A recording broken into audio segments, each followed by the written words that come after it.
Called the Tricky Triangle by some, the Bermuda Triangle by others, three-cornered Pocono Raceway is utterly unique. Situated in the Pocono Mountains of northeastern Pennsylvania, the 2.5-mile tri-oval features three very different turns connected by straightaways of varying lengths. Turn 1 is banked at 14 degrees, Turn 2, the tunnel turn, banked at 8 degrees, and Turn 3 at 6 degrees. Pocono's main straightaway is the longest on any North American speedway at 3,740 feet. The Long Pond straightaway stretches at 3,055 feet between turns 1 and 2, while the run from turn 2 to turn 3 is a mere 1,780 feet. The resulting speedway poses special demands on drivers and car chief alike. For a chassis that works well on the steeply banked turn 1 will be less than ideal for the flatter turn 2, let alone turn 3. Downforce necessary for maximum grip in any of the turns will slow a car on the long straights. And turn 3 requires heavy braking, in some cases even a gear change, making Pocono Raceway among the world's most challenging speedways. Pocono Raceway first opened for business in 1969, featuring a 3/4 mile oval. The 2.5-mile speedway was completed in 1971 and immediately began hosting one of the jewels in IndyCar racing's Triple Crown of 500-mile races. Local hero Mario Andretti battled the likes of AJ Foyt, Al and Bobby Unser, Johnny Rutherford, and Gordon Johncock in USAC-sanctioned IndyCar races. NASCAR was also at Pocono from the early days, as witnessed by the fact that Richard Petty won at NASCAR's inaugural Pocono 500 in 1974. Pocono also staged a number of top-flight sports car races on its combination road course/oval layouts in the 1970s and 80s, as well as various short track events on the original 3/4 mile oval encircling the main pit area. But today, we're not road racing, we're not on the old short track, we're here at the Tricky Triangle with the LSR Cup Series, and it's coming up next on HBR TV.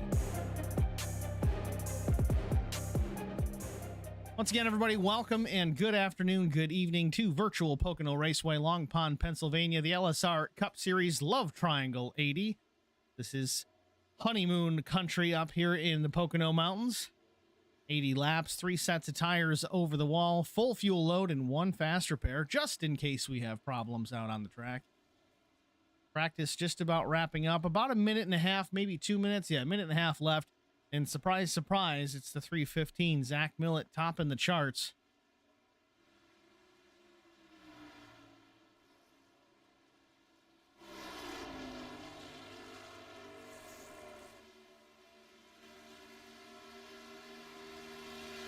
Current top 5 in the session is Zach Millett, Sean Roberts. You've got the one of Drew Blaze, Chris Goins, and David Ballard back to 5th.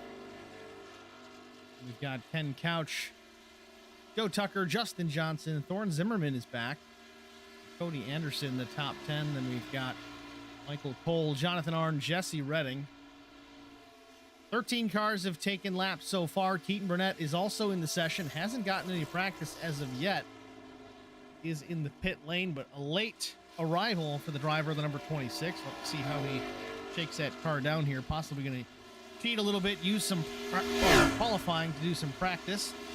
An advantage that these guys do tend to have. If they get their 2 laps in, they might be able to go another lap or 2, or just use that qualifying for practice all in itself. It's only 2 laps, but certainly better than not getting any and jumping into the race completely green.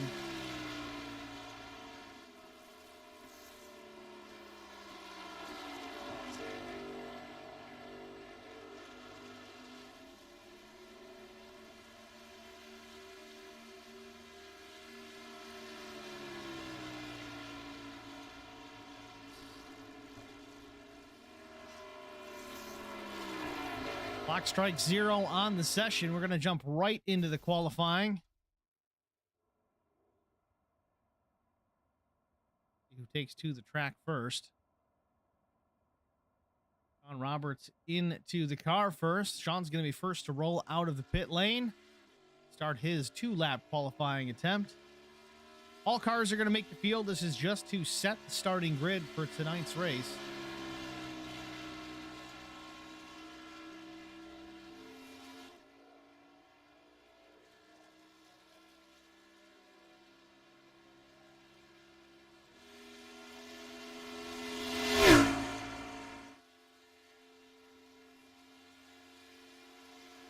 Roberts out of Albertus, Pennsylvania. It says points leader. I don't know why that keeps popping up. He was the points leader early on, but no longer the case. Zach Millett, I believe, has taken over that top spot. Maybe not. He might have been a late ad, too.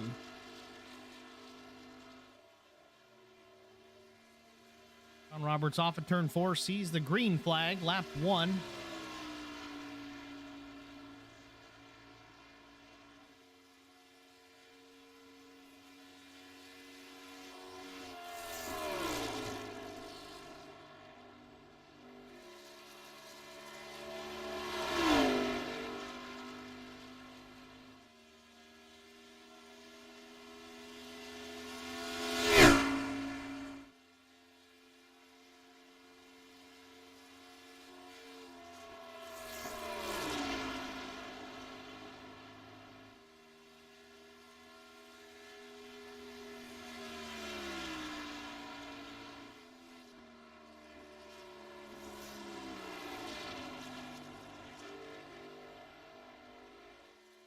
Roberts off turn number 4 to end lap number 1 of his qualifying attempt. Across the stripe, lap time for the 66, 54.845 for Sean Roberts. Zach Millett on the speedway as well. Millett was fastest in the practice session. Taking a look at that result. 54.482, the best time for Zach Millett in the practice session. Let's see if we can at least back that up.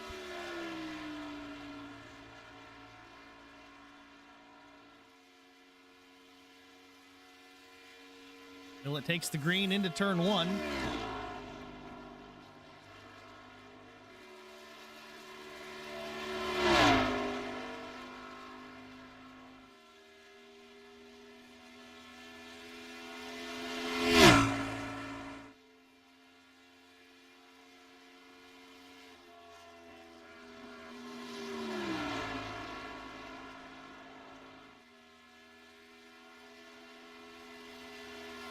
Camry certainly seemed hooked up through the tunnel turn. Nice smooth lap, a little off the bottom in 3.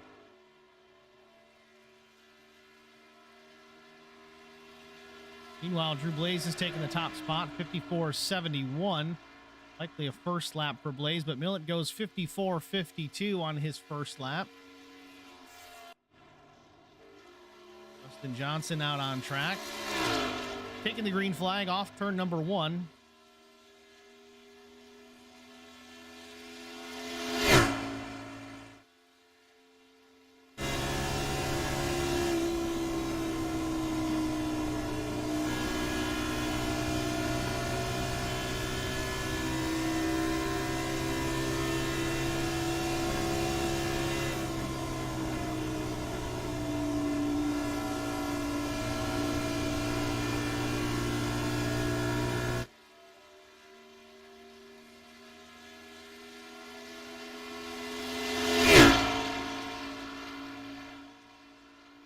Lap 1 for Justin Johnson. In the books, it's a 55.04. 0.35. Keaton Burnett off of turn number 4. First lap for Burnett, a 55.661. Let's see if he picks up the pace here again. Limited practice, if any, for Keaton Burnett. Second lap goes a bit quicker, a 55.090. Seventh fast on the board. Only driver left is Justin Johnson. Some have not taken to the track, but they likely will not with just 10 seconds left in the session. In fact, I don't think Justin Johnson's going to get back in time to complete this Q run. Clock is going to run out.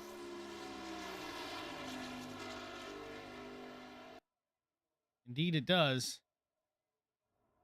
So we'll go to our starting grid for tonight's Love Triangle 80, the LSR Cup Series from Pocono Raceway.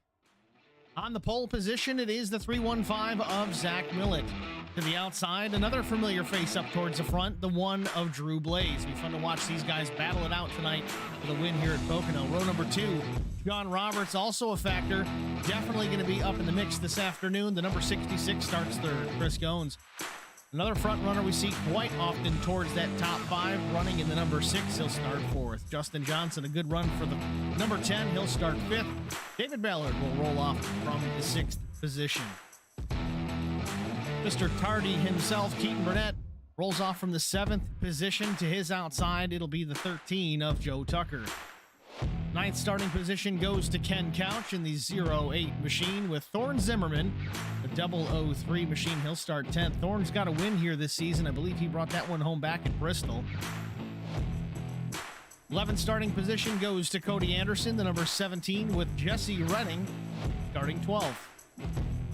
Last row in the field, 13th place, Michael Cole in the 14th starting position, Jonathan Arnn in the number 43.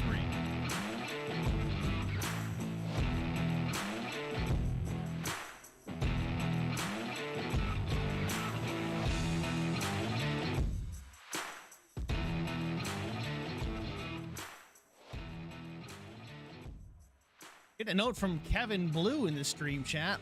They're lucky I'm not there. Easy to say when you're not here. Kevin Blue, unfortunately, not able to make it tonight. 14-car field. We're going to see it go to battle here this afternoon in Pocono. Either way, they're going to put on a show. They always do. Field sits in the pit lane, just getting ready to roll out onto the speedway.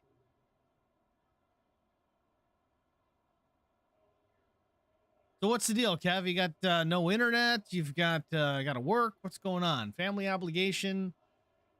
Need a nap? Why can't you make the race tonight, Kev?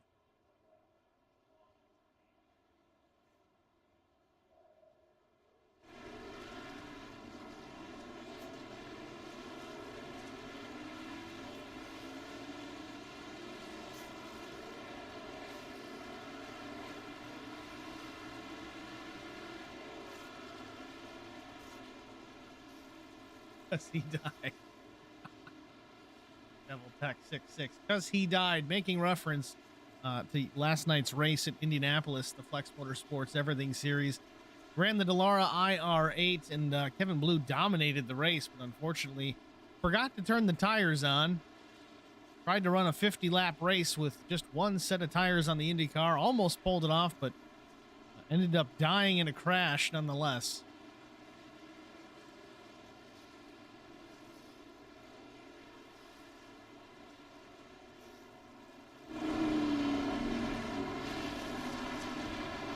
Looks like David Ballard not going to take the green flag, sits in the pit lane. That, or maybe he's starting from pit lane, but if that is the case, that'll leave us with 13 to run the race here at Pocono.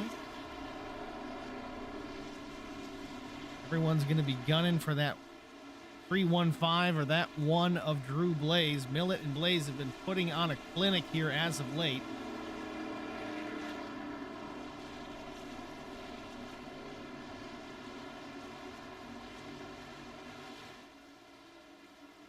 This car about to peel off.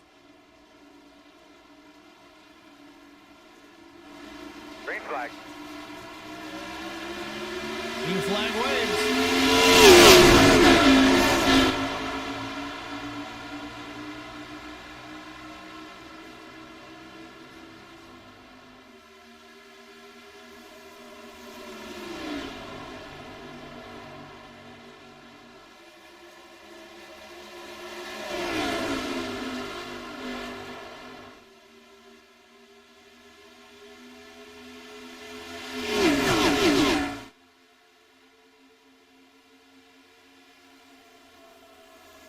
Ooh, Sean Roberts slides up just a bit, almost contact with Joe Tucker. They get away with it. Millet slides across the nose of the one of Drew Blaze. He's going to take the top spot, keep the top spot from the pole position.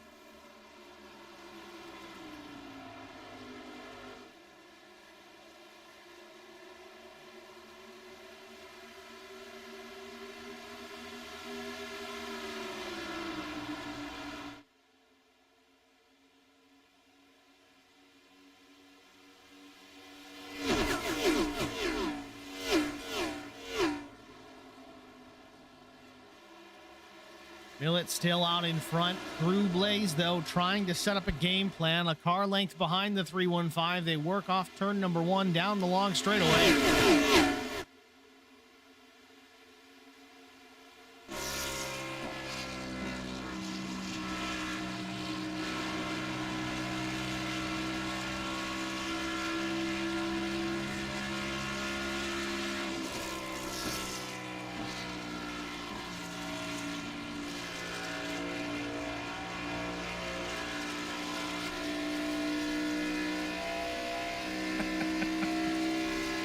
Drew Blaze with a new sponsor on the rear deck lid. We'll leave it at that.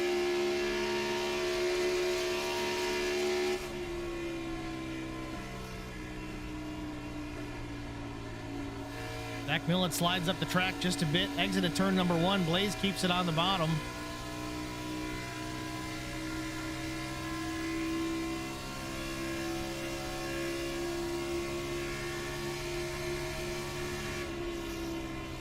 Ooh, a little loose on entry is Zach Millett. Took the right rear out just a bit. Surprised Drew Blaze wasn't able to capitalize on that. Meanwhile, Blaze, though, he's got some pressure from the 13 of Joe Tucker. Got 80 laps to work with here today. These drivers might just be feeling out the race cars, feeling out the track, getting a handle for track surface temperatures and conditions. Certainly going to have some pit stops to worry about. And 3 sets of tires over the wall. They do start the race on full fuel tanks, so that can play a factor if we run a long green flag run.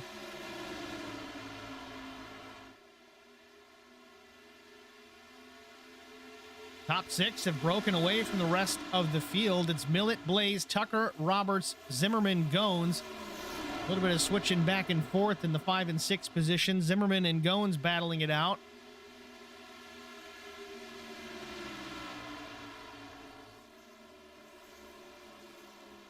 And Zimmerman dumps out, loses connection.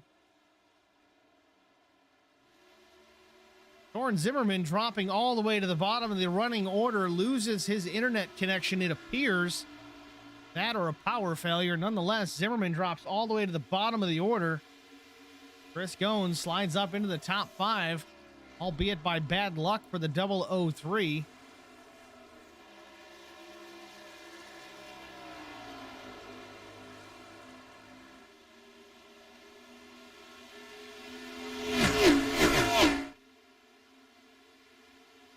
Zach Millett still out in front. Car length, maybe a car length and a half, the advantage he has over Drew Blaze.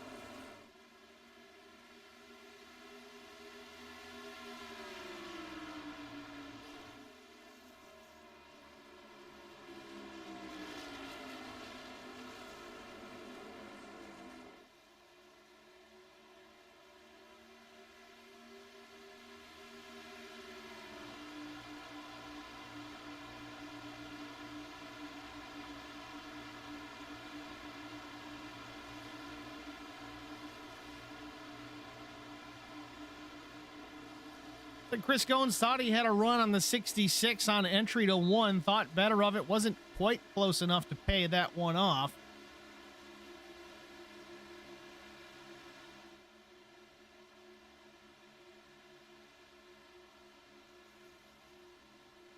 Surprising to see Chris Gones didn't paint a new car for this race. Oh, he gets real close to Sean Roberts off corner exit through the tunnel turn. Right to the back bumper goes the 6. He's got some pace in that number 6 I-lending Camaro. Not sure if Joe Tucker slowing the pace just a bit, causing Sean Roberts to back up to the 6 just a bit, or if Chris Gones is just that much faster already at this stage of the race. You got to wonder. Again, we do have 3 tire sets over the wall, so 4 total. Of course, the one that they start the race on. Just curious to see if anybody is in tire save mode. Got to imagine with that many tires over the wall, with only 80 laps to run under the green flag, may not need to be worried about saving tires. We'll see. Switcheroo for P2, maybe not. Joe Tucker and Drew Blaze. A little bit of a defensive maneuver out of the 1.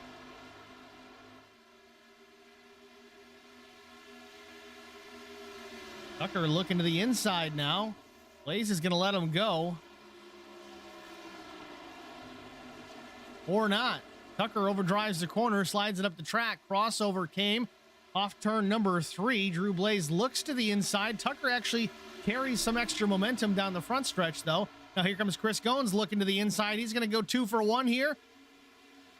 Chris Goins in the inside lane. He's going to get 2 for 1?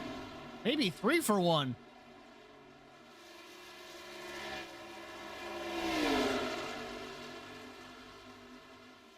Big time move off of the entry to turn number 1 for Chris Goins. He had the draft.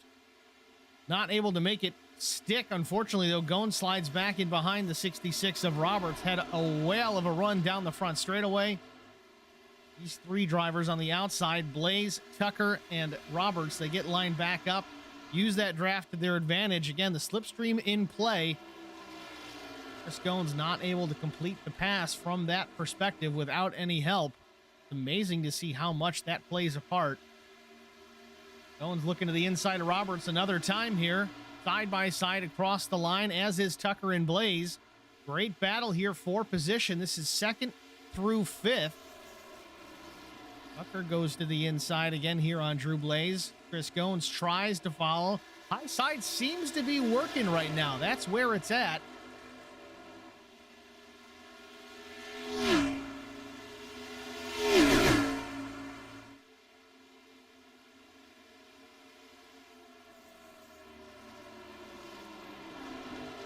Goins going to try it again, right to the back bumper of that 66 machine.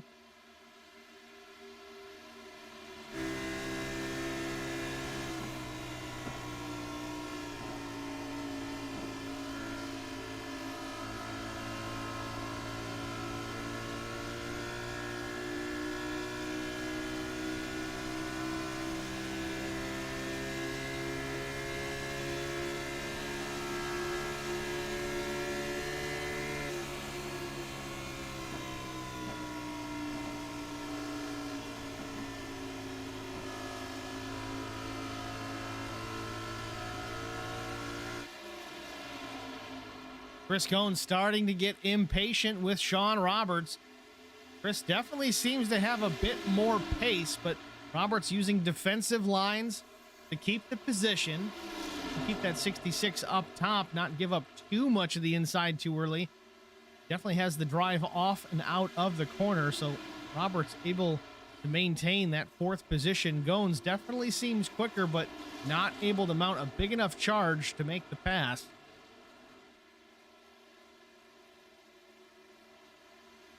Good run off of 3. Chris Goins definitely quick out of turn 3. A little bit of draft here from Joe Tucker. He might be able to slide across. He does, just barely. Chris Goins goes to P4. Look now to the inside. Joe Tucker, but no, Tucker goes down low. He's going to try and make the pass on Drew Blaze.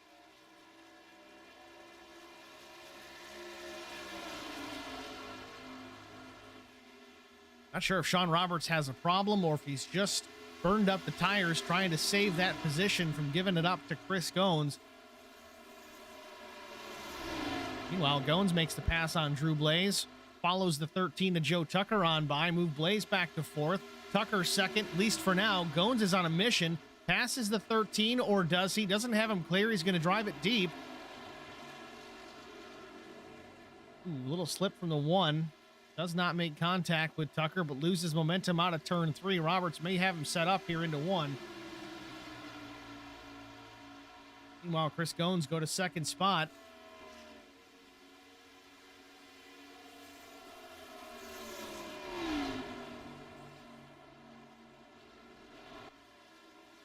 Ooh, Sean Roberts slides up the track just a bit. Almost contact with Drew Blaze. Not sure if he saw it coming or if he just got some contact, but nonetheless, both drivers continue on.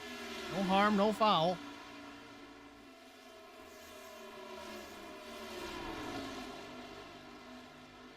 12 laps in, this has been the battle to watch from 2nd on to 5th.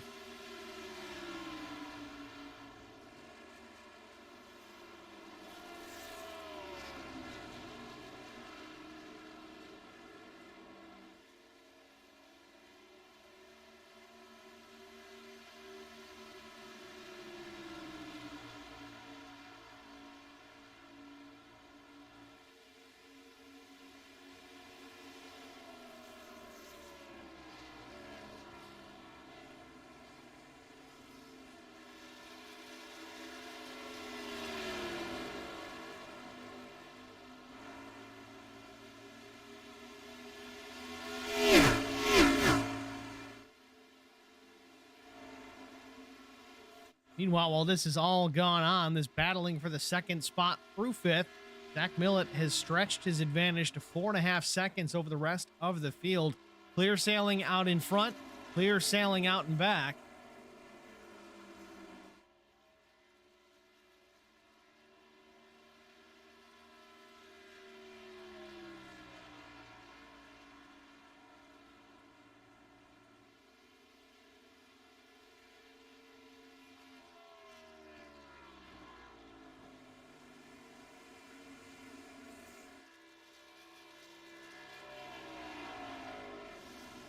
While we have some time here, long green flag run. Let's try to get through the field.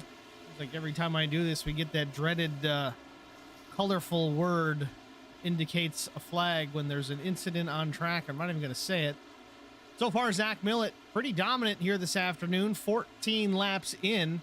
Millett started from the pole position, currently the leader with a 5-second advantage over second place running Chris Goins. Jones has shown some strength here early on in the race. Started in the 4th position, currently runs in the 2nd spot. Made short work of Joe Tucker and Drew Blaze after a battle with the 66 of Sean Roberts. Again, Chris Goins running in the 2nd spot. Followed not too far in the rears is Joe Tucker, the 13 machine out of Clarksville, Tennessee, running a Jurassic Park scheme this week. Kind of cool, I'm not going to lie. I do like it. Throws it back to the 90s, that first Jurassic Park movie. I hate to date myself here, but might have seen it in the theater. So, Tucker, thanks for making me feel old, brother. Appreciate it. Tucker runs 3rd. Drew Blaze started outside front row. Currently in the 4th position. He understands how to save the car for later on in the run. We see this so often, the last few races especially. Zach Millett gets out front, and he just hammers down, tries to drop qualifying laps every time around. Meanwhile, Drew Blaze will throw him down for a little while. Certainly has pace to match the 315, but he'll back out of it. He'll slow things down, save the tires, save the car. He's got a little bit in reserve for later on. Tends to be the MO for the driver of the one. Drew Blaze currently runs 4th. John Roberts, number 66, still needs some sponsors on this thing. Coming up here in this Plain Jane sponsorship most of the time. He's got some Shenandoah shine on there, but just pretty colors. You got to have some stickers on there. Nonetheless, John Roberts down a few spots, a couple spots to be exact. Started P3. Great battle with himself and Chris Goins for quite a while. A little bit with Drew Blaze as well. Certainly some speed under the hood of that Ford Mustang, but John Roberts running 5th. Keaton Burnett, slow start to the race. Slid back into that slower pack there for a moment. Didn't have any practice. I would keep an eye on this guy, as they said in the stream chat. Once he gets a handle on it, he's turned 16 laps. I'm sure he's got it figured out to this point. Keaton's got a couple of wins on the season, so he's certainly a contender. Keaton up 1 position from 7th, currently running in the 6th spot. Justin Johnson down a couple as well. Started P5, a great qualifying run for the 10. Justin Johnson currently sitting in the 7th position. Haven't seen a whole lot out of him. Sometimes that's a good thing. Calm, quiet, and calculating is sometimes the better way to go. As long as you can keep the fenders on that machine and be around for the finish, that's the way to go. Cody Anderson is running in the 8th position. He's up a few spots. Driver of the number 17. Looks like Safe Flight Auto Glass. Ryko Motorsports, Lonestar Racing on the hood. HBR TV there somewhere, or he's just saying hi, Steve. But Cody out of Geneseo, Illinois, again running in the 8th position. Jesse Redding, the number 721, probably one of my favorite paint schemes on the track. I kind of like digging that carbon fiber. Again, Lone Star Racing entry, the number 721. He's up 3 positions, running in the top 10 in the 9th spot. David Ballard, not sure the situation with David Ballard. Initially, he was not listed as even taking to the track under the pace laps. David did make it out there. He's on the lead lap, so running strong. It looks like this is a paint scheme out of Talladega Nights, I'm pretty sure. Perrier, Poland Spring, I don't remember. Maybe it's Poland Spring. No, it's Perrier. It's everything. It's a whole bunch of waters. David Ballard down to 4 spots. He started in the 6th position, at least by way of qualifying, running in the 10th position. Michael Cole just in behind the 7 and 26, the Amish Structures. Warrior wraps as well. Michael Cole up 2 spots, running at 11th. Jonathan Arns started shotgun on the field. He's up to 12th, still lead lap car. That familiar Richard Petty paint scheme. A little bit of customization there with Lonestar Racing on it. And Ken Couch running number 08 in the 13th position. Old Dale Jr. Nationwide Insurance paint scheme. And then Thorne Zimmerman back out on the track. It appears to be laps down. I don't know if he got completely booted out of the session, inadvertently, of course, or it was just a straight up internet connection issue. But nonetheless, Thorne Zimmerman, a winner on the season this year, was looking strong early on, was battling with Chris Goins when the car just disappeared from the track. He currently is 3 laps down. The way we're running here at Pocono, he's going to need some cautions, and I don't think he's going to get enough to get back on the lead lap. We're going to see Thorne Zimmerman last, 3 laps down.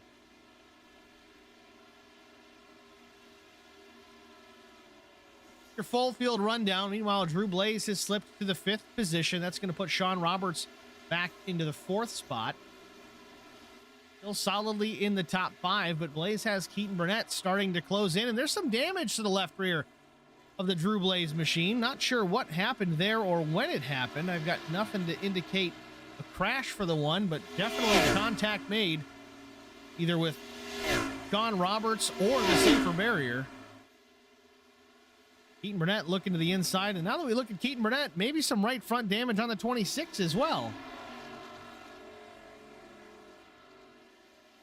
Keaton slides across the nose of the 1 to take over the 5th position.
Drew Blaze just wraps up his first pit stop. This might be a strategy play again for the driver of the 1. We've seen him do this a couple of times. Kind of has it mathed out in his head as to how he's going to play fuel, how he's going to play tires. He almost had it pulled off last week, but cautions interrupted those plans. Drew Blaze, though, down and away. Justin Johnson is also in the pit lane. Jonathan Arn as well.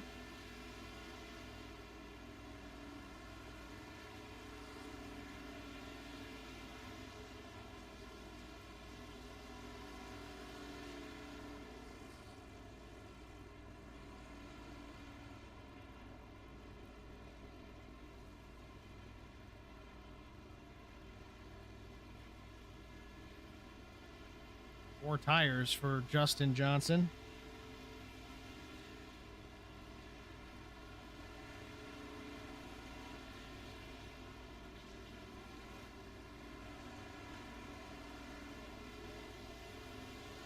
Justin Johnson on the pit lane for an extended amount of time. May have gotten a pit road penalty. We'll see what it ends up being. He's 35 seconds in the box. Penalty, I believe, is 30 or 40 seconds. He is down and away. 40.50 seconds for Justin Johnson in the box.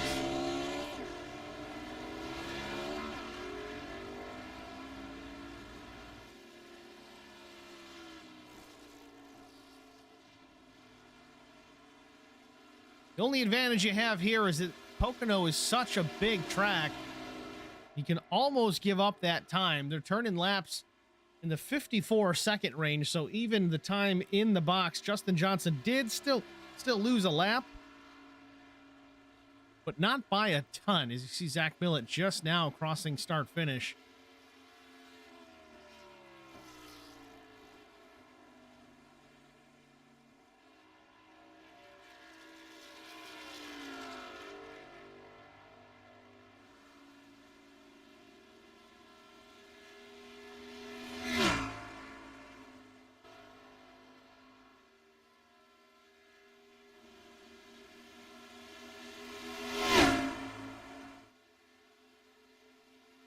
Chris Goins and Joe Tucker battling for the second spot. Tucker goes to the bottom through the tunnel turn. Goins hangs on that right rear just a bit, not going to give up. Carries the momentum at least off the corner. Short shoot down into 3.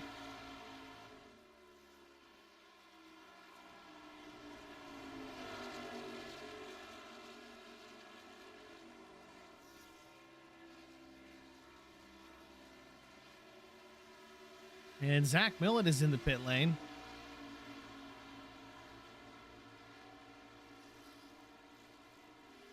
Chris Goins continues to hold off the 13 of Joe Tucker. It was back and forth that last lap. Goins gets the advantage into 1, slides it up a groove in the middle of turn 1. On exit, Tucker might close the gap a little bit here. He's going to tuck in behind Goins, pick up some slipstream.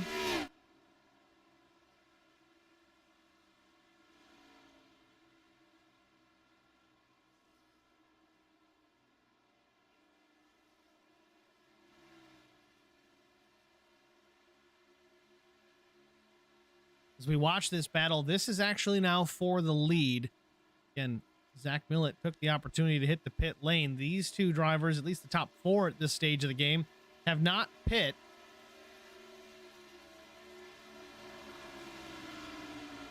Really the only 4 drivers in the field at this stage that have not hit the pit lane. Goins, Tucker, Roberts, Anderson. David Ballard listed as 0, so I don't think he's had any pit service yet. And Thorne Zimmerman on the track, but laps down. He quickly lost his connection. That's what set him back.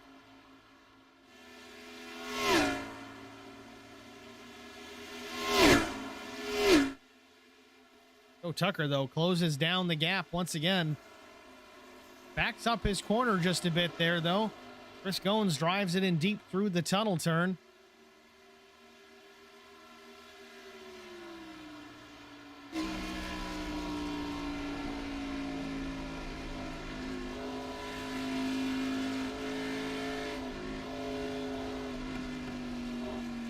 And sounds like Chris Goins is going to hit the pits here. Joe Tucker's going to dive to the inside. Goins, big time wheel hop on pit entry. Hope he got it woed down. Didn't get the speeding penalty. It was a bit of a race to get to that pit commitment line between Goins and Tucker. Michael Cole also down the pit lane with them. Now Sean Roberts is going to inherit the top spot. Cody Anderson's now second.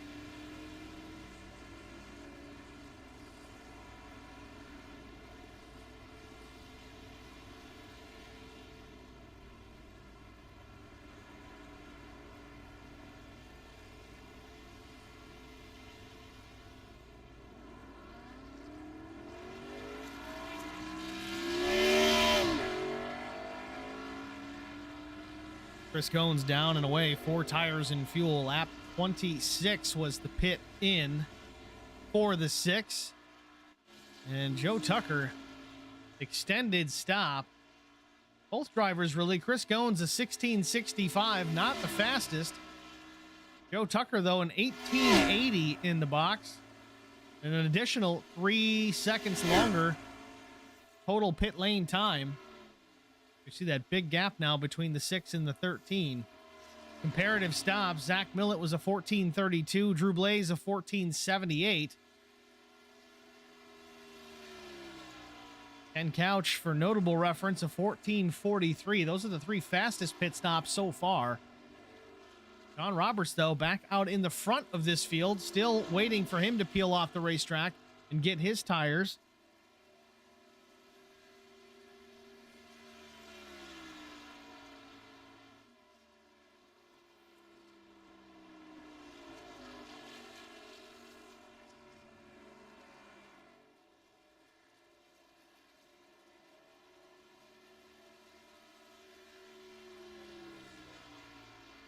Now, if I'm Sean Roberts, I know he's trying to push the envelope here. He's within the pit window to make this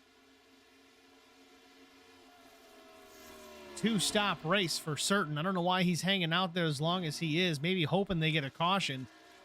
He's turning laps in about 58 seconds. Comparatively, you look at Zach Millett on fresher tires, his last lap, 3 seconds faster.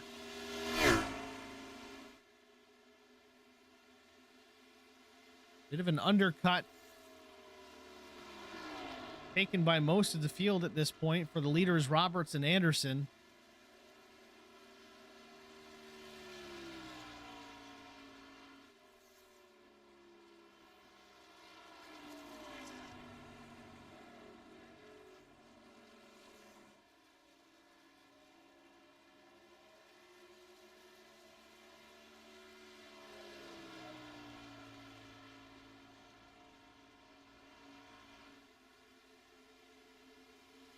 .51 laps to go here from Pocono. Sean Roberts now still your leader. Cody Anderson is second. Those two have not seen the pit lane as of yet. Zach Millett runs third. He does have his pit stop completed. He pit at lap 24. Drew Blaze is fourth. Chris Goins is fifth. Again, the top two yet to see the pit lane.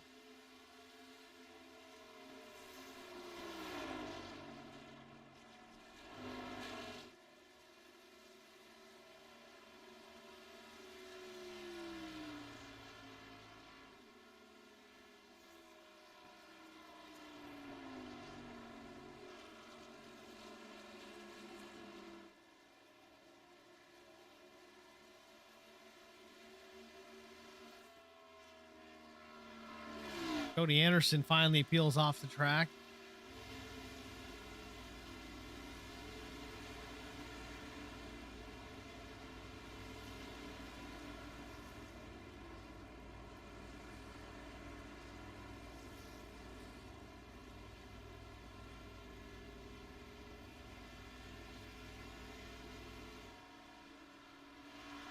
Going to be 4 tires and fuel for the number 17 Ford Mustang of Cody Anderson.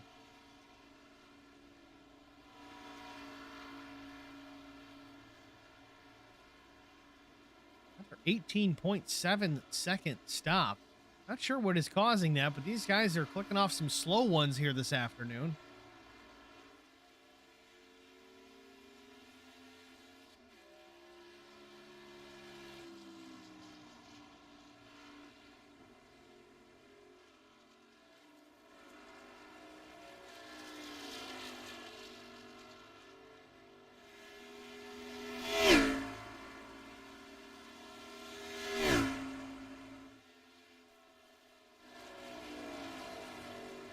Leaves Sean Roberts, the sole survivor, so to speak, on the old set of tires. Everybody else out is taking an opportunity to hit the pit lane. Even if he gets a caution now, I don't know if it's really going to be that advantageous to him. He's got Zach Millett already catching him 3.6 seconds off the back bumper.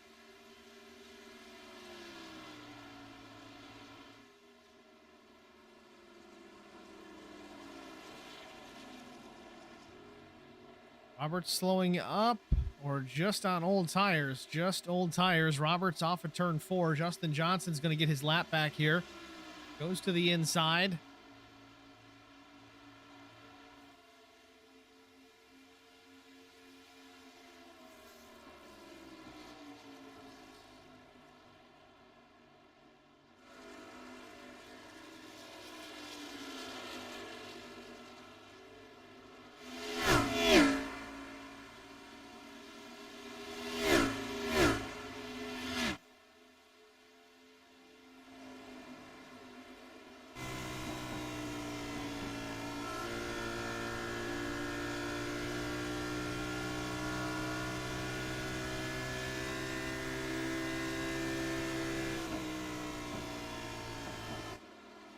On Roberts, just not on par with the pace of the 315 is Zach Millett. Millett catching him in a hurry off turn 3. Roberts stays on the racetrack. Fresher tires for Millett. He's going to cross the start-finish line, take back the top spot.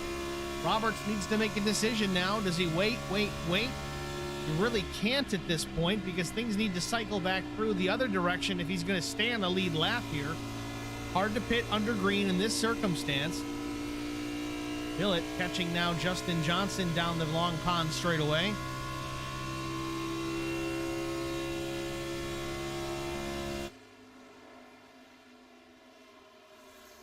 Going to be curious to see how Sean Roberts handles this. Maybe if he's got enough fuel, does he stretch it Another 6 or 7 laps. Is he banking on this going green the whole way? Can the fuel even last 40 laps?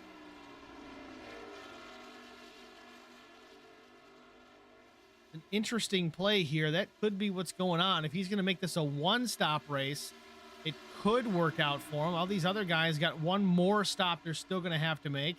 If Roberts can turn this into a one-stopper, maybe, just maybe it can work out for him. See, Millet does go underneath the 10 of Justin Johnson. Justin tries to battle back.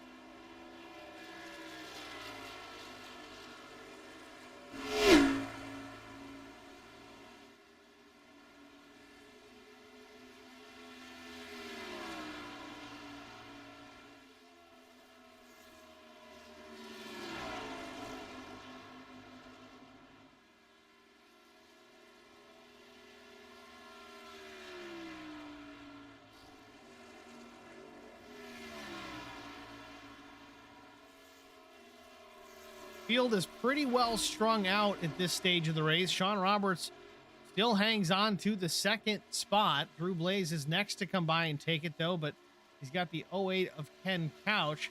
Ken is running in the 11th position. He's not on the lead lap. Couch is 1 lap down. First car 1 lap down. So, truthfully, at this point, doesn't need to worry too terribly much about losing that spot. But now it's showing Justin Johnson.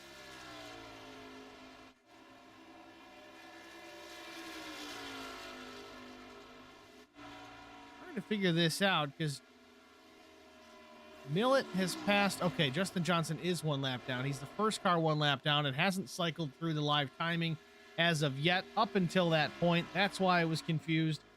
I knew the 10 had lost that track position to Millet. Ken Couch was the first car 1 lap down. Not the case anymore. It is the 10 of Justin Johnson. So if we happen to get a caution, would put him back into the lucky dog, get him back around and on the lead lap. Bit of a reset for the field if we got one.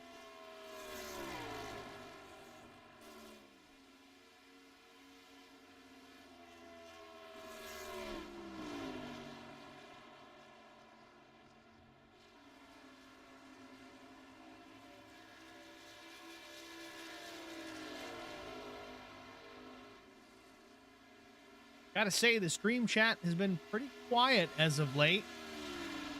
Been hot and heavy early, and you guys are all napping. What's going on?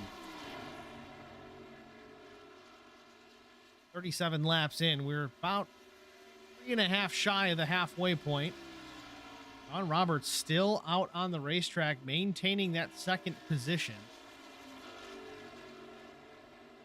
And we'll remind everybody, Roberts has not hit the pit road yet. Last time he was there was before the pace car rolled off to start the race. Roberts may be trying to play a one-stop strategy. Real curious if he's going to make it here. Lap 38 of 80.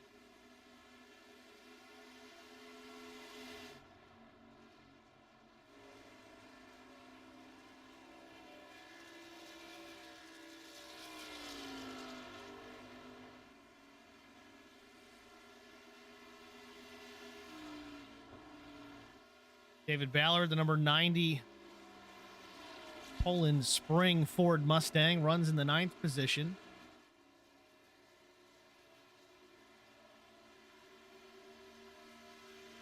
Kevin Blue had something to say. Kroll, you and I are the chumps. We ain't racing.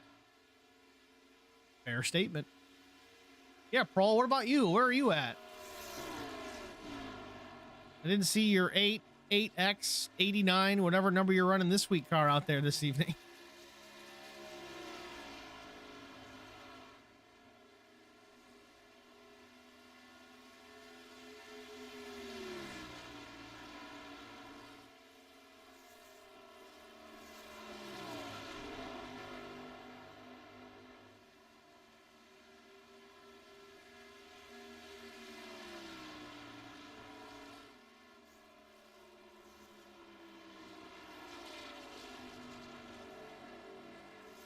Keep our eyes on the 66 of Sean Roberts. It appears he might have gotten into the fence.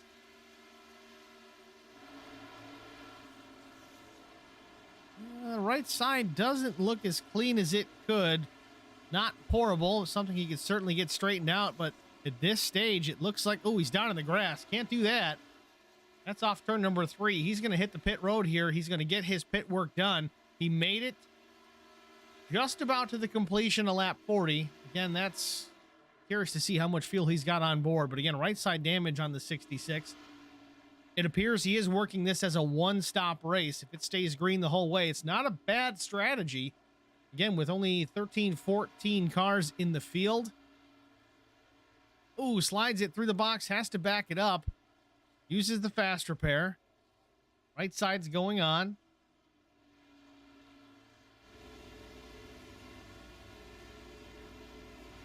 So 4-tire stop for Sean Roberts, obviously.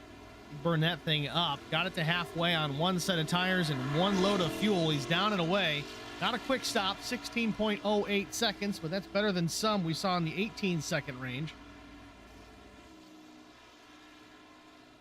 Sean Roberts rejoins the race on a one-stop strategy just in front of Zach Millett. Now, he's going to have some pace on the 315 of Millett, so he should be able to stay out in front. Again, Zach pit at lap 24, so his tire's roughly 15 laps older than Sean Roberts. Sean's not going to want to push too hard, not going to want to battle anybody from here on in, but keep in mind, everybody else in the field has to stop one more time. Everybody, except for Sean Roberts. He's done. He's good to go. If we stay green, he's got a good shot at this. I got to look here. He may have been able to get that stop completed without losing that lap, as he does run in front of leader Zach Millett down the front straightaway and pulling away. Millett's last lap of 56.26. We're going to have to get the next time by for Roberts to see where he's at lap time wise, but visually alone starting to put some distance on the leader. Now Drew Blaze, he hits the pit road. Not terribly early if you look at when he pit the last time, so this is right into his wheelhouse. This would be his final stop as well. So everybody's strategy coming into play here. 42 laps in at Pocono. Blaze comes to a stop in his pit box. Looks like it's going to be 4 tires and fuel as well for Drew Blaze. Drew around to the left side. Yep, Jack puts the car in the air. Goodyear Racing Eagles bolted on, down and away. 14.93 seconds for Drew Blaze. Good stop.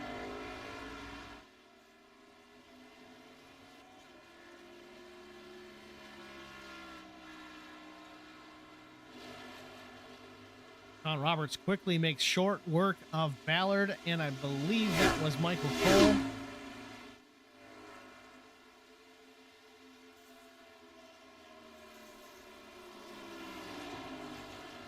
Now, the nice thing about the strategy that Sean Roberts has played here, again, he gets out on the track, maintains the top spot.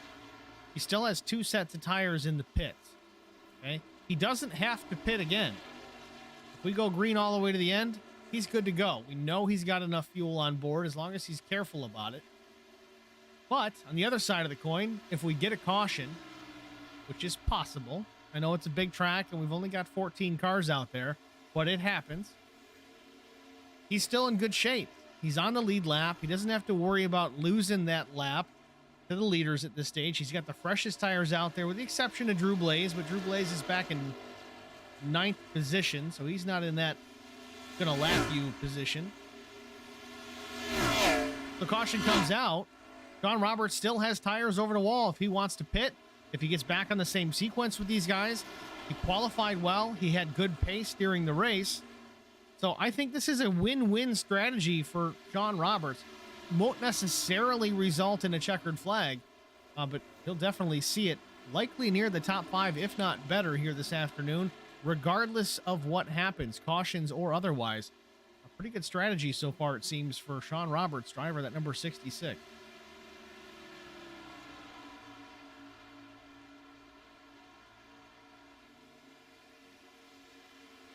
Yeah, Brandon. Kevin Blue. Someone tell Drew Blaze to get his pit crew some clothes. Yeah, I don't know if they're coming from like a photo shoot or what's going on, but I don't know if that's SFI approved. It's certainly not flame retardant.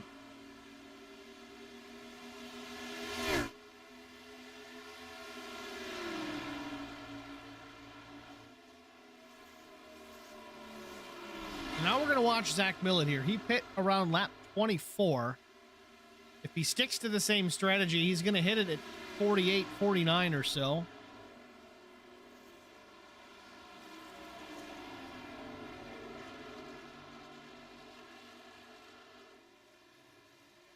Drew Blaze, though, on fresher rubber. He's going to catch the 315 here in a hurry. 2 car lengths down the front straightaway. He's going to half him into one here, I think. Got to worry about the 90 of Ballard. Might be a pick here for Zach Millett. Slowly goes to the bottom. Definitely uses that number 90 to slow down Drew Blaze's advance. Does a good job, but Drew Blaze right to the back bumper of Millett. Doesn't appreciate it, but nevertheless, Blaze is going to go to the inside. Likely take the spot from Zach Millett through the tunnel turn. We'll see. Zach certainly battling back, trying to defend.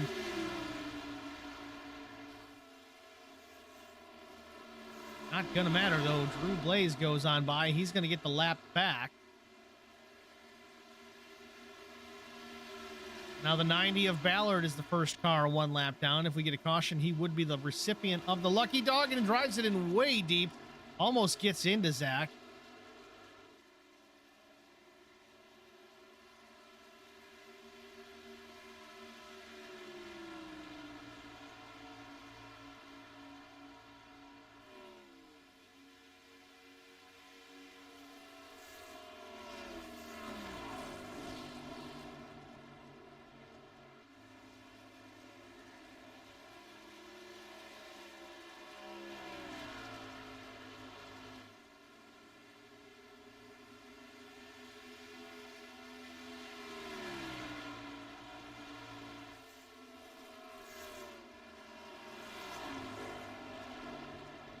So the field is very much spread out here this afternoon. We've been under the green flag since the initial start, 47 laps of the 80 scheduled. Zach Millett still leads, but in need of another pit stop here momentarily, I would assume. Off turn 3 is going to see the start finish line, and lap 48 goes on the board. Expect to see Zach here in the next lap or two if he's on the same strategy. But with that said, he does have an 18.9 second advantage over second place running Chris Goins. Chris Goins pit last at lap 26. Zach Millett was lap 24. They're going to see these leaders start to peel off the track here pretty soon. Or do they change up the strategies a bit? We saw, again, Sean Roberts went all the way to halfway on his first tank of fuel and set of tires. Definitely didn't have great pace, but even through all that, he made that pit stop from the second position. Now, Sean Roberts runs in position number 6, still on the lead lap, where drivers like Zach Millett, Chris Goins, Joe Tucker, Keaton Burnett, Cody Anderson, all in front of him, have to make one more stop if we stay under green. And then Jesse Redding and Drew Blaze. Jesse would need to make another stop as well. Drew Blaze should be good to go to the end. His stop came at lap 41, just past the halfway, leaving himself some wiggle there, I think, in case we get a green-white checkered, because we can do that. We have up to 2 of those if necessary later on. Again, we're only lap 49. Not ready for a green-white checkered yet, but we got to talk about it.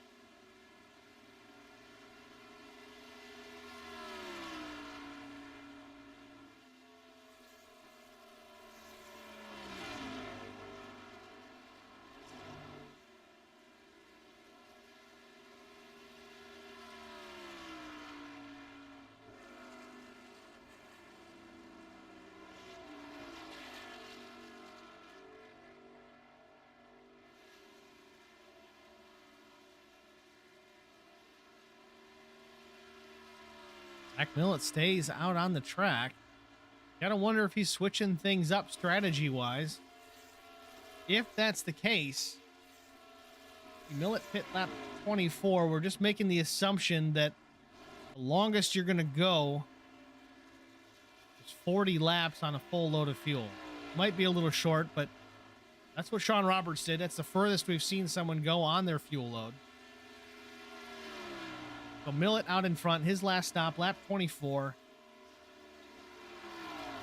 Still need to pit with about 15 to go to make it to the finish, if that is indeed the fuel usage.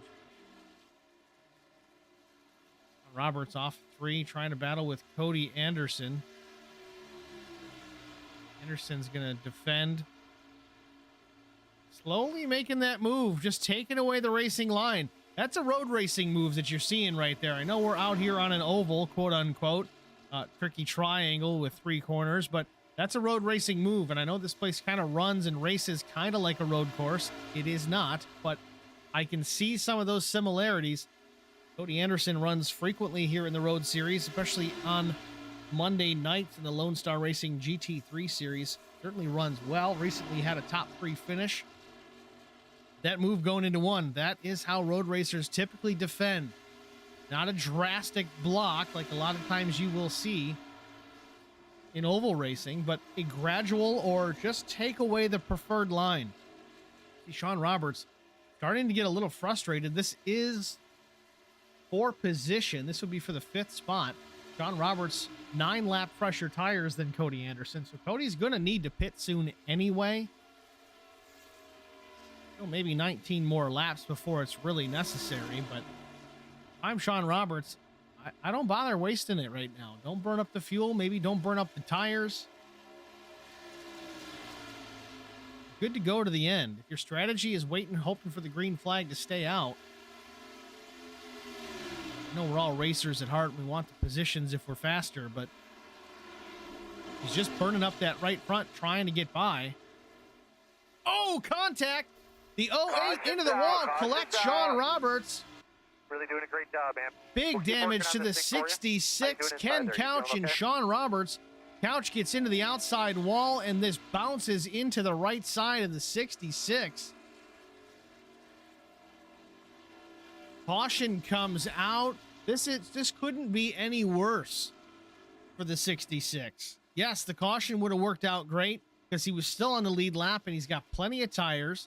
But here he comes. He's going to hit the closed pit lane here, get his damage repaired. Probably got the meatball flag for that and everything. So he's going to roll down pit lane. 4 tires, I'm sure, just to get some extra there. He'll still have another set to burn if we get a late caution. Again, 53 laps in of 80. This could still work out for Sean Roberts. But Zach Millet hadn't seen the pit lane yet. He was getting ready to. This is going to change strategies for everyone. And there the engine goes for the 66. Hopefully he didn't go too deep in the box. No, he did not. That is good. Right side's in the air. And I think he already used the fast repair. Yeah, he used that earlier on. So he's actually going to be in trouble here. Tough break for Sean Roberts. He had the strategy pegged. Big time unfortunate. Well, let's take the aerial view here, get a look and see what happened.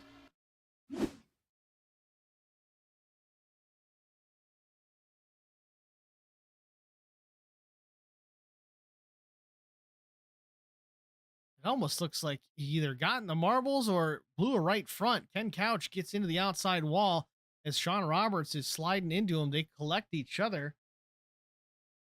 Roberts must not have just recognized that Couch was sliding up the racetrack. Again, either in the marbles or blew a right front. Hard to say.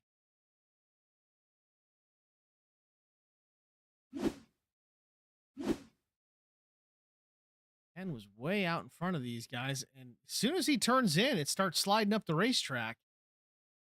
I got to wonder if that was a right front failure.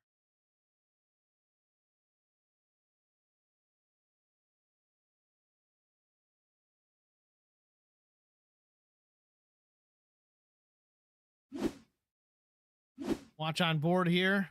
We're going to rewind this a little further here. Go to the roof cam of Sean Roberts. Again, this is turn 2, the tunnel turn. It's the shortest, widest radius, really, of all the turns at the track. Ken gets up in the fence.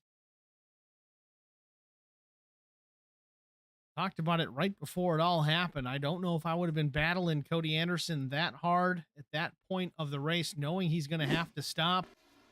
Could have just let him go. got focused on that battle, didn't recognize the 08, maybe having a failure or just missing the corner. It's collected, and unfortunately for Sean Roberts, a well-played strategy is going to go out the window here this afternoon.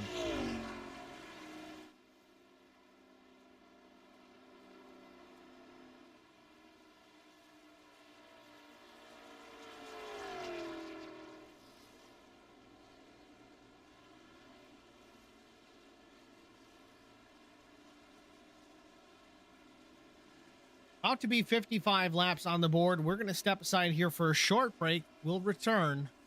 Green flag after this.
Welcome back, ladies and gentlemen, to Long Pond, Pennsylvania, the Pocono Raceway. 26 laps to go, the LSR Cup Series. Love Triangle 80 coming to its conclusion. Our first caution of the day. We're going to try and pull Sean Roberts actually into the broadcast booth. Sean, it's Steve in the HBR TV booth. You got a copy? Got you loud and clear. Sean, we saw it on the camera. It looks like the 08 might have even blown a right front tire, just got up into the marbles and the loose stuff, bounces it off the wall, takes you out of the race. Tough break, man. It really seemed like you had the strategy pegged here. A one-stop race. What are your thoughts, man?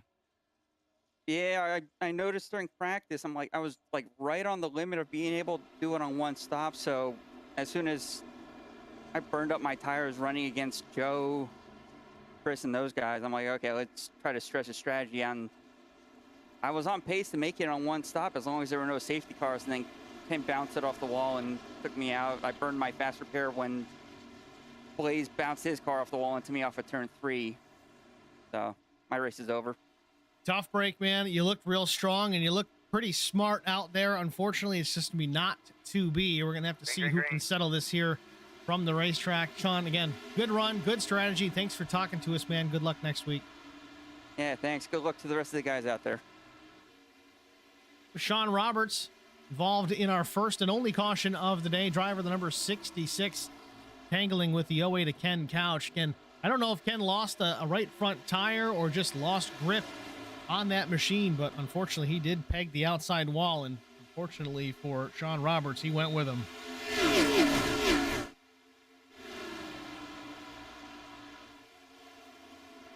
Dan Worthington in the chat. What's going on, Dan? Dan is the admin over at Flex Motorsports. These two have done a good job racing with each other in the past between LSR and Flex Motorsports.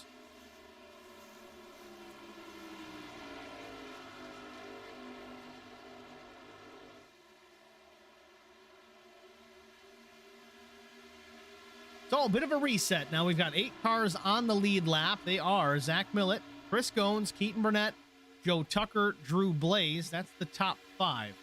Then you've got Cody Anderson, Jesse Redding, Dave Ballard. Back to the 8th position. Again, those are your lead lap running cars. Justin Johnson, Michael Cole, 9th and 10th. The only other 2 cars on the racetrack. Sean Roberts, Ken Couch, Thorne Zimmerman, Jonathan Arnn, all out of the race. 24 laps to go.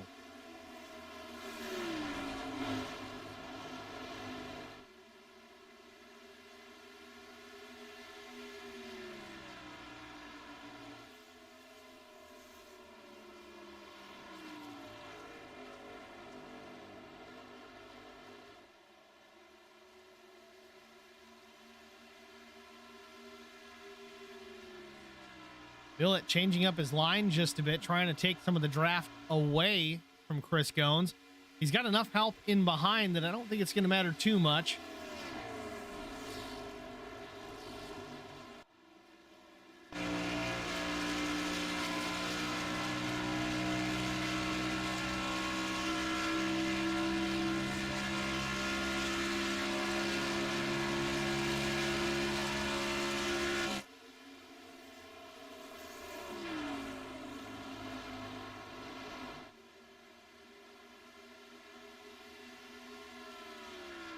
Last laps for the leaders, Millett of 54.65, Chris Gones 54.87. A little faster, Joe Tucker 54.75.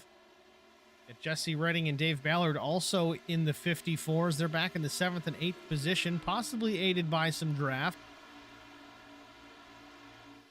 See, once again, Millett across the start-finish line, down the whole front straightaway there, drops to that middle lane. Doesn't want to provide any draft to the nose of the 6. Keep all the air on the front air dam of that high-lending Camaro.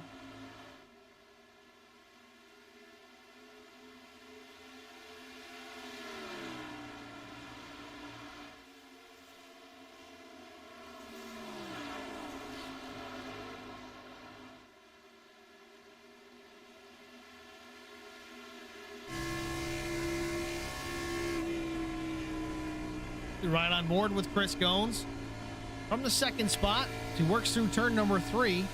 Going to see 21 laps to go here.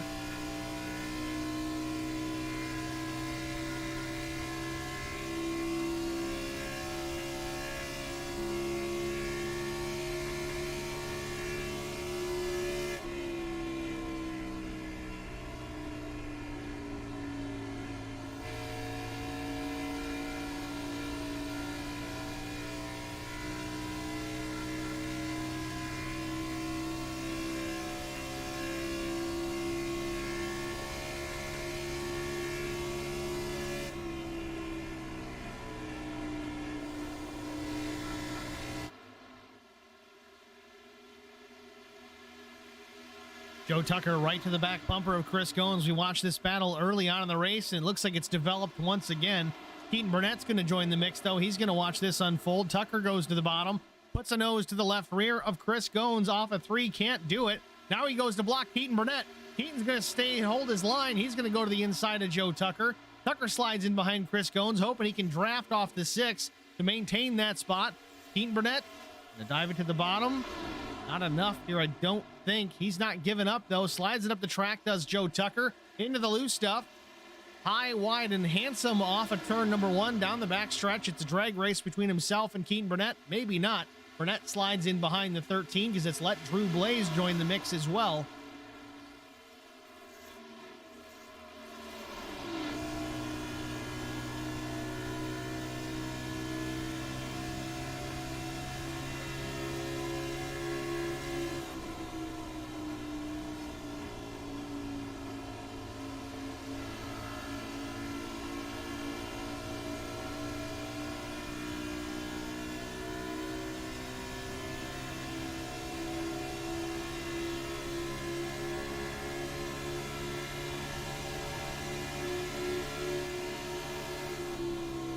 Joe Tucker closes right up to the back bumper of Chris Gones.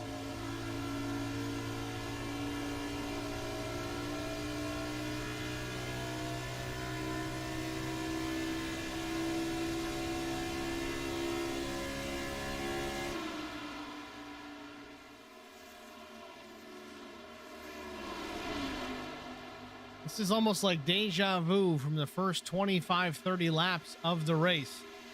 2nd, 3rd, 4th, and 5th, all battling for their positions while Zach Millett begins to drive away. The gap back 1.7 seconds to Chris Gones. 19, now 18 laps to go.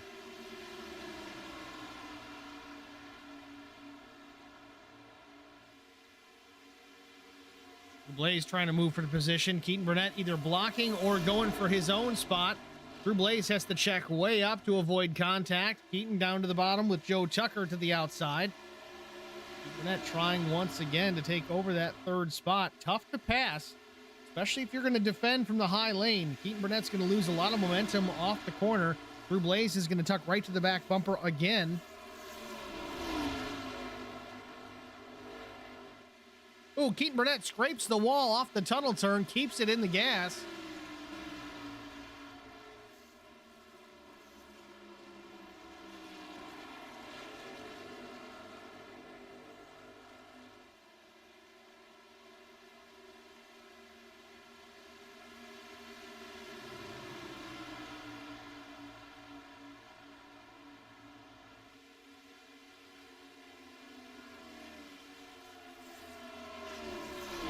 Drew Blaze looking out to the inside of Keaton Burnett. It's going to take the spot away. Drew Blaze up to position 4. Exited turn 1 down the Long Pond straightaway with 17 to go. Drew Blaze has got to go. He's going to have to get by Tucker and Goins as well if he's going to try and track down and eventually pass Zach Millett. Millett now, pretty good gap back to the 4th position.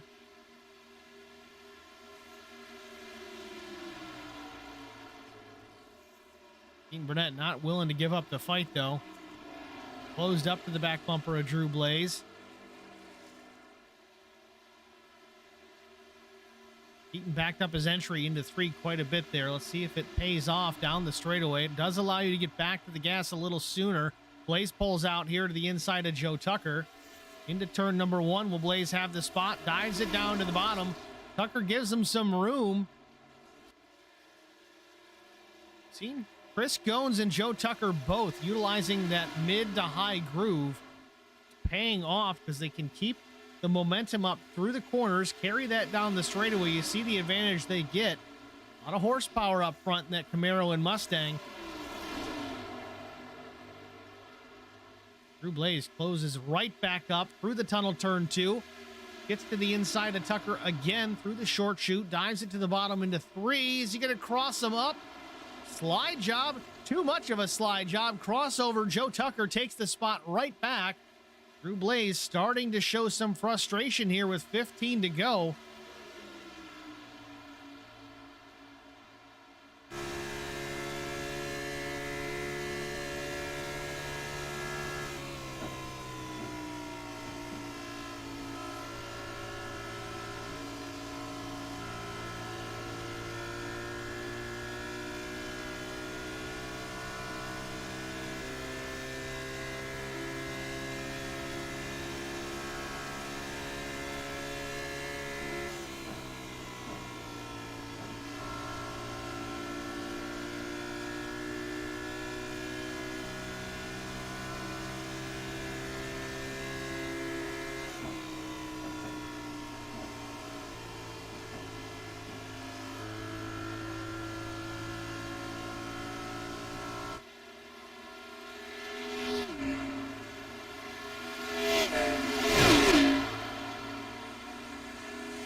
Drew Blaze looking to the inside on Joe Tucker. Great run off of 3. Carried it all the way down the front stretch.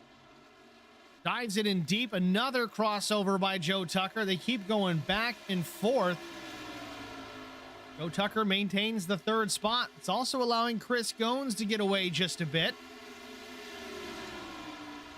However, Goins is still over 2.5 seconds behind Zach Millett with equal tires. 14 laps to go. Don't know if Chris is going to have enough in the tank to get all the way up to the lead and then make a move and pass Zach Millett. Caution would certainly change all of that, as it always does. Meanwhile, top 5, Zach Millett, Chris Goins, Joe Tucker, Drew Blaze, Keaton Burnett.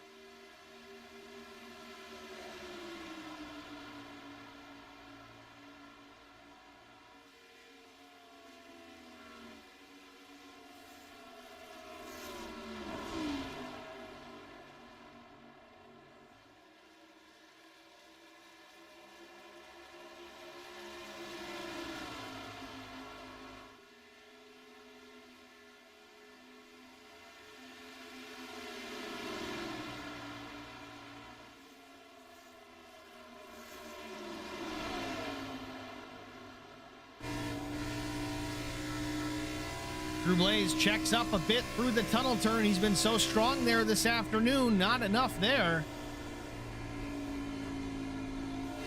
Loses a lot of ground lifting out of the gas.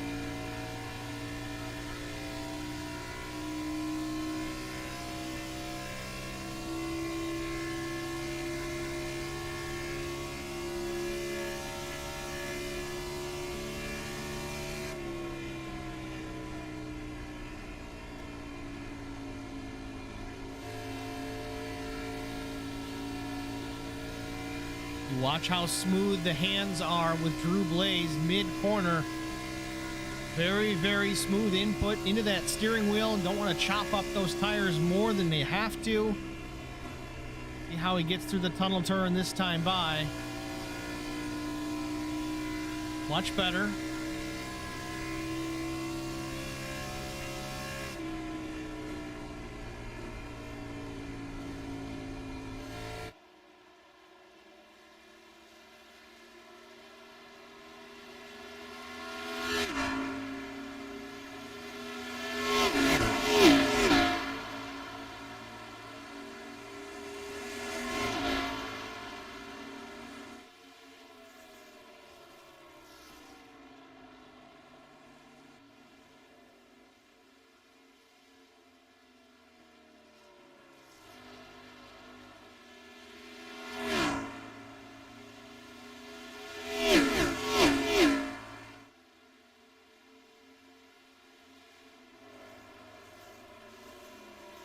Gotta wonder, does Drew Blaze have anything left here with 11 laps to go? Currently runs in the 4th spot. Took a crack at the 13 of Tucker multiple times. Couple of slide jobs, a couple of crossovers by Tucker, unable to complete the pass and stick it.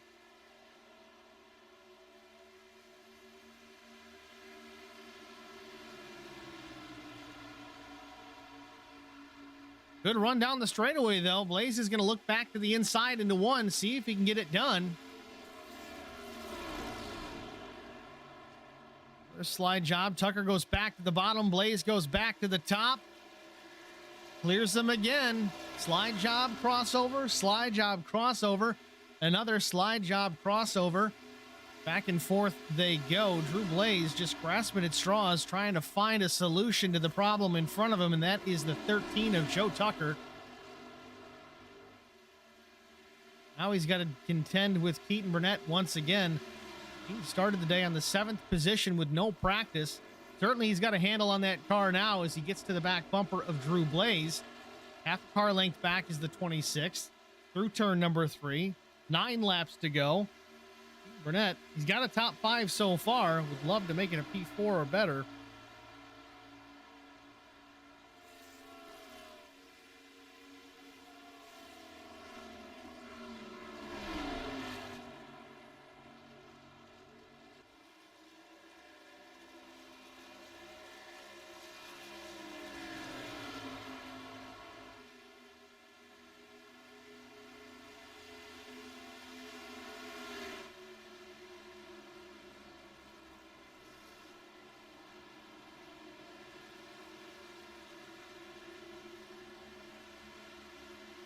Drew Blaze over a half second behind the 13 of Joe Tucker. I think at this point he's in defense mode, trying to maintain that 4th position, not give it up to Keaton Burnett. Keaton drops the left sides below the yellow line there mid-corner.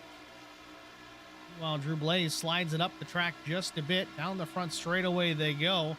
Back into turn number 1. 8 laps to go.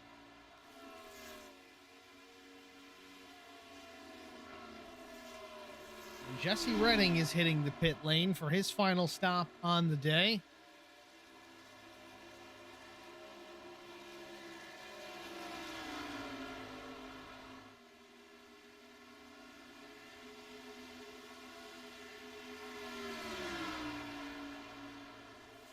Keaton Burnett stalking the one of Drew Blaze. Might be trying to play it smart. No, Keaton Burnett gets in the fence off the tunnel turn. Right side damage. You can see the right front is damaged on that machine. Definitely not going to help the handle on the HBR TV number 26. Also got Fahey's Fun Factory, K Burnett 26 on Twitch. Probably saying some choice words on his stream right now.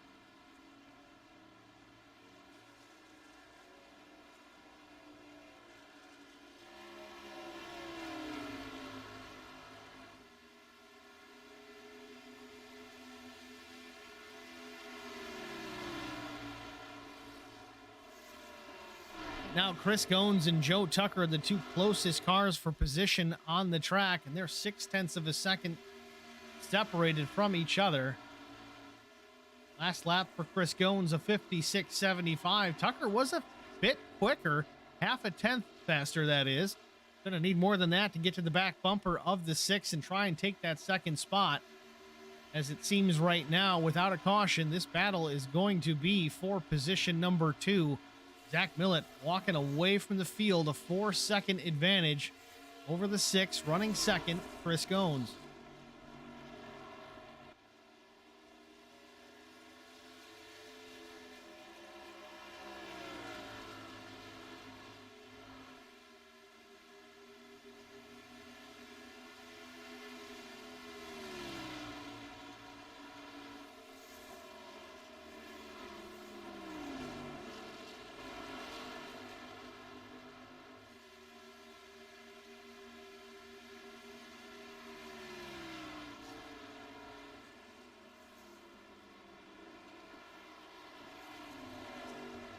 Things certainly settling down here with Drew Blaze, though Keaton Burnett, even after contact with the wall, has made up some of that gap created by that contact. Less than half a second. Keaton is in behind the one of Drew Blaze.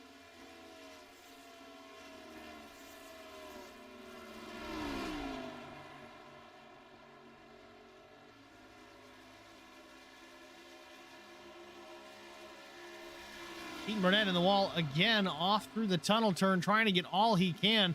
We watched Drew Blaze get a lot through that corner, quite a few laps. Keaton Burnett trying to do the same. It's just getting a little bit too much on corner exit. He puts it in the outside safer barrier one more time. Again, just a scrape. Fenders are clear so far, and Keaton Burnett keeping pace still with Drew Blaze, albeit now it is down to 0.3 of a second. He's almost closer than he was. In fact, he is closer than he was a lap and a half ago. Now 4 laps to go. Keaton still has time to catch and do something with the one of Drew Blaze. It's just a matter of can he.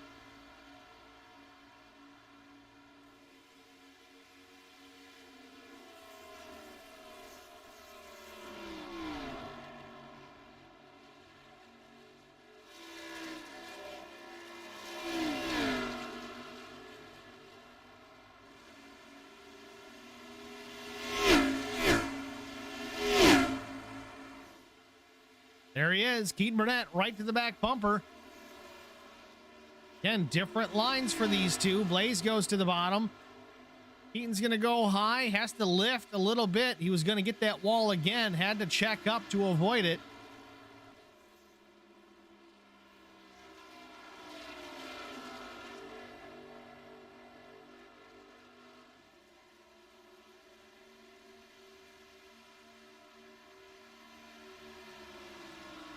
Three laps to go from Pocono Raceway, the Lonestar Racing Love Triangle 80, presented by Mike Fahey.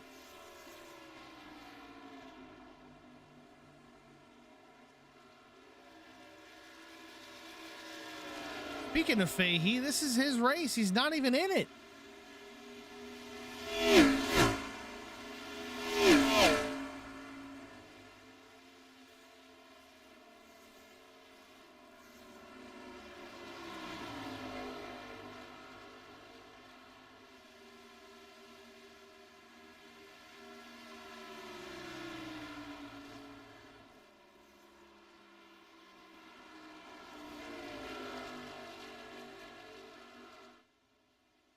Two laps to go from Pocono Raceway. Zach Millett still in command.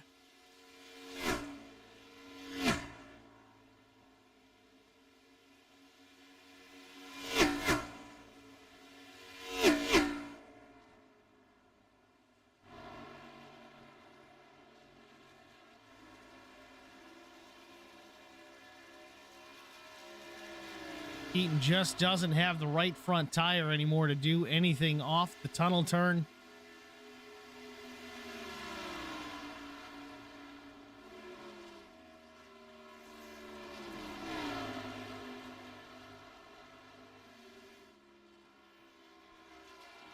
Zach Millett through turn number 3. There is no turn 4, don't forget. Hits the start main straightaway. Could cross the start finish line, take the white flag.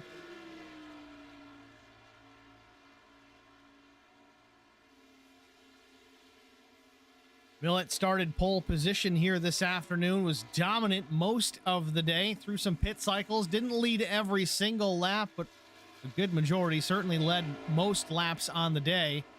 Millett down the long pond straightaway for the final time. Justin Johnson up ahead as a lap machine, not going to play a factor here. Millett has a full 4.5 seconds in the rearview mirror to Chris Goins. Drives it into turn number 3.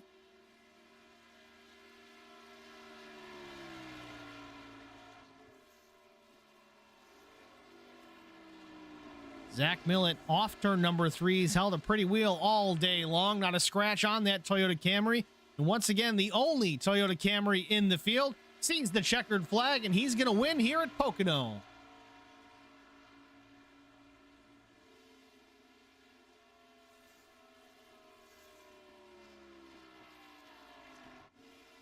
Chris Goins takes the second spot. Joe Tucker was third. Drew Blaze hangs on to position 4 with Keaton Burnett finishing in the 5th position.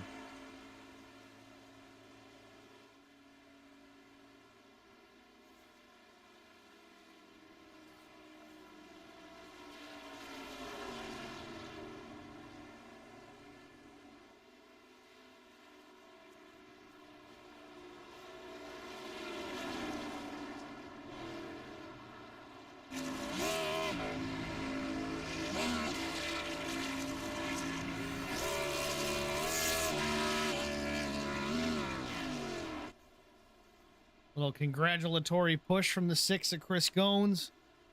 And Zach Millett, he's been dominating here as of late in the LSR Cup Series. Lost count at this point how many races he's managed to bring home. They haven't been easy. This one looked it, but definitely not. Drives through that melee. He wants to do some donuts here and get the last picture going there for the win. A little bit of right front damage, but that's okay. He'll power through it.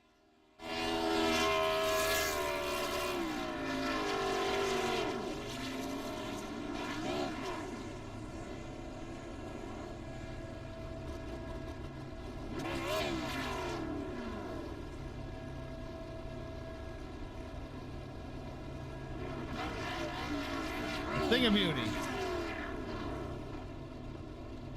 All right. Well, so far, so good. We've kept the audio. We're going to try and drag our top 3 into the broadcast booth here momentarily.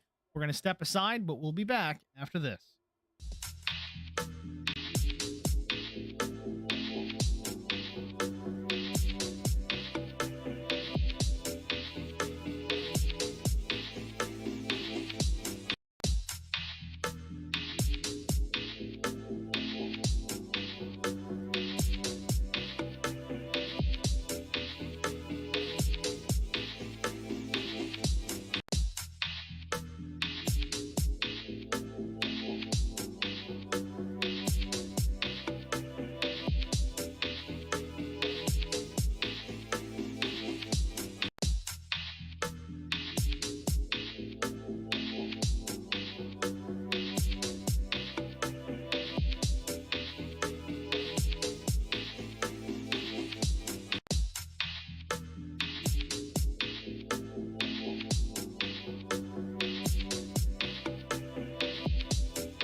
Welcome back, ladies and gentlemen, to Long Pond, Pennsylvania, the Pocono Raceway, virtual Pocono Raceway. The Love Triangle 80, presented by Mike Fahey, who conveniently didn't show up tonight. That's all right. We forgive you. We'll see you at the next one. But Zach Millett is victorious. Chris Goins is second. Joe Tucker takes home a top three. We got our winners, our top three finishers here. Get a brief word with all three of them momentarily. In fact, we're going to bring Zach Millett into the broadcast booth right now. Zach, it's Steve in the booth. You got a copy? Hey, Steve. How's it going, man? It's going well, sir. Congratulations. The Love Triangle 80 belongs to you, sir. Tell us about your win and the strategies you had to play to get there. Yeah, it was a good race. It was a pretty long run from start to about, well, towards the end, I guess. And was basically going to keep it out front and run it as long as I could and, you know, not let anybody undercut it too much. I watched, I think it was Drew hit first and wanted to stay out there a few extra laps and then, you know, eventually come in and get those tires. So you made it a two-stop race. Was that kind of the plan from the get-go? I know these guys, a couple of them were gambling with the one-stop race. I think Sean Roberts actually would have had it work out in his favor if it weren't for the caution that, well, he was involved in. But two stops, was that kind of the plan from the get-go? Yeah. I was, each run I was going to try to stretch the tire run a little bit, at least 5 laps. That way that last run wasn't absolute pain and suffering. I really didn't get a chance to talk to anybody about tires and what that really entailed. As far as we saw, the lap time fall off was pretty significant, especially at 40 laps. What was the full fuel run? Was it 40 laps? Was that about the max you could go on a full tank? Yeah, it was about that 40 lap mark, but I'd say anywhere past 25 laps on tires was pretty rough. So I got to ask, you know, me and Eric, when he's in the booth with us, Eric Dawson for the HBR TV, when we cover the SCAR races, the comment he brings up most often is, if you're going to be competitive at these things, you got to put time in, you got to practice. Is this a place that you put some time in, or is it just a place that you're good at? Definitely time. With all 3 turns being completely different, it's so easy to mess a lap up, you know. It's a big momentum track. I feel like I always try to get the better run, get into the straightaway, and it seems to save tires a little bit instead of diving it right in, and gives me that run down the straight. Got to back up those entries for sure. Well, Zach, again, a nice job here. Congratulations. You got a checkered flag out of the deal. Before we let you get out of here, is there anybody that you need to thank? Yeah, I'd like to thank you, Steve, and Howler Boys Racing TV for the broadcast, as always. The LSR crew for letting me in this league. It's always fun. And shoot me a follow on Twitch, TikTok, YouTube, Instagram at that S4 guy. We're streaming right now, and we're trying to get used to doing this thing every race. All right, Zach. Well, again, congratulations, man. Thanks for talking to us. Good luck next week. Thanks, man. Was Zach Millett, race winner here at Pocono Raceway. Next, we're going to go to runner-up Chris Goins, get a word with the driver of the number 6. Chris, it's Steve in the booth. You got a copy? Yes, sir. I got you, Steve. Chris Goins, man, you were hot out of the box, all over the place. It looked like we were watching a race for the battle for the win there, at least in the first, I think it might have been 15. And then we got round 2 of it with about 20 to go. Tell us about your race. What was your strategy coming in? And was there anything you could have done to catch Zach Millett? Well, I'll start with the last question. No, Zach is just too fast here. I could not keep up. No matter what I tried, I was just watching that relative. It wouldn't grow by very much there at the end and very quickly, but it was growing. So I didn't really have any type of plan coming in. I knew it was going to be a long race. I knew tires would play a factor. So I know it didn't probably look like it there at the beginning of the race, but I was trying to, kind of watch my tire wear a little bit just to see, and base that for the rest of the race. But it's just fun racing with these guys. Good clean racing and hard racing, but everybody can maintain and come through it clean. So I'm happy with second. Like I said, couldn't keep up with Zach, but it was at least fun battling there with Joseph and Drew and Keaton there, and Sean Roberts. I hate that he got involved in an incident there, but I think that would have been fun. But it was a good race overall. I'm happy with where we ended up. Well, let's talk about the Sean Roberts incident. Not so much the incident itself, but the strategy that he was playing. We talked about it with Zach just a bit. I know you ended up doing a two-stop strategy. Sean was able to carry it. He may have been able to complete the race on one stop, even if we went green to the end. His pit stop came at lap 40 for tires and fuel. It was not meant to be, but had you considered a one-stop race at all, or was it just not in the cards? No. I didn't really consider a one-stop race because I knew that the tire wear was so drastic here. I did in the middle of that second stint, I did consider taking it a little bit further. I think I put it on like lap 27 after the first one. I knew that I could run further than that, but I knew I'd lose a lot of time because everybody had pitted earlier. So I did consider pushing it to like 65 and give me like 15 laps there towards the end to kind of catch up. I was kind of basing everything off of what I saw Drew doing. So, but then the caution came out when we went back green with 23, 24 laps left or something like that. So they kind of threw a wrench in everything. So we were all kind of on the same playing field at that point. Well, is what it is. Can't be too terribly disappointed. Again, as you said, happy with the second place finish. Everybody wants a win, but when you get a top 3, it's not a bad day. So nicely done, Chris. Congratulations. Anybody you need to thank before you get out of here? Yeah, I want to, thank my family here. They put up with me doing these races, quite a bit. So I know, ran Tuesday, Wednesday, Thursday with you. So I want to thank them for putting up with me. So also you for the broadcast. I appreciate you coming out and doing that. My teammates that are at Lonestar Racing, always a fun time. And like always, thank iLending for being on the car. And we'll see you guys next week. All right, Chris. Well, again, thanks for chatting with us, man. Good luck moving into next week. I appreciate it, Steve. Thank you.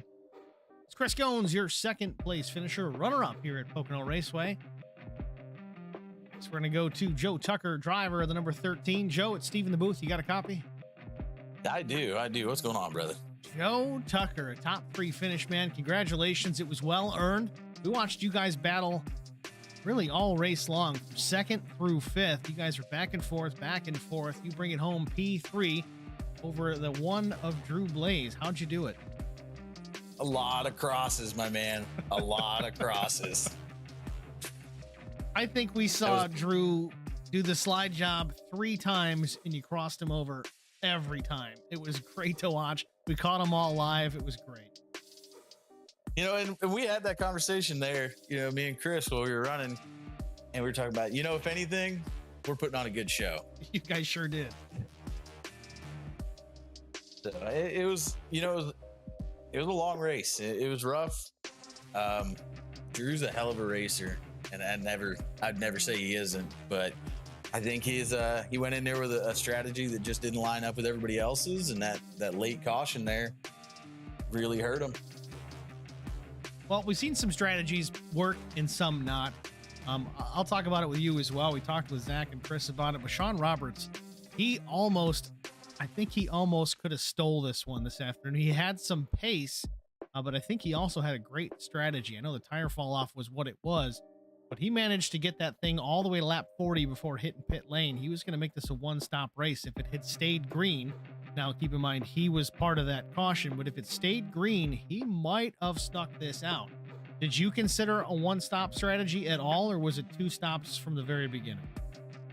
We started out with a 2-stop strategy. We mapped out where we thought the tire fall off was going to be bad, and when Sean made that call, it had us worried. I'd be a liar if I'd say it didn't have us worried. Well, unfortunately for him, it was not meant to be. Again, him and Ken Couch come to blows off corner exit. I think Ken may have blown a right front tire, or if, at the very least, gotten into the loose stuff, put it in the fence, and took both of them out. Unfortunately, Sean had already burned a faster pair. So, again, not meant to be. That's all right, though. Joe Tucker still finishes in position number 3. What are your thoughts going into Phoenix next week? That's a totally different animal. Yeah, Phoenix is going to be rough. I normally don't practice, but I think I'm going to have to throw in a couple hundred laps this week, especially with everything Phoenix has really become. I don't know that I'll pull top 3 there, but I'll be trying. Absolutely. We'll certainly be pulling for you, Joe. Congratulations again on the 3rd place finish here this afternoon at Pocono. Before we let you get out of the booth here, is there anybody you need to thank?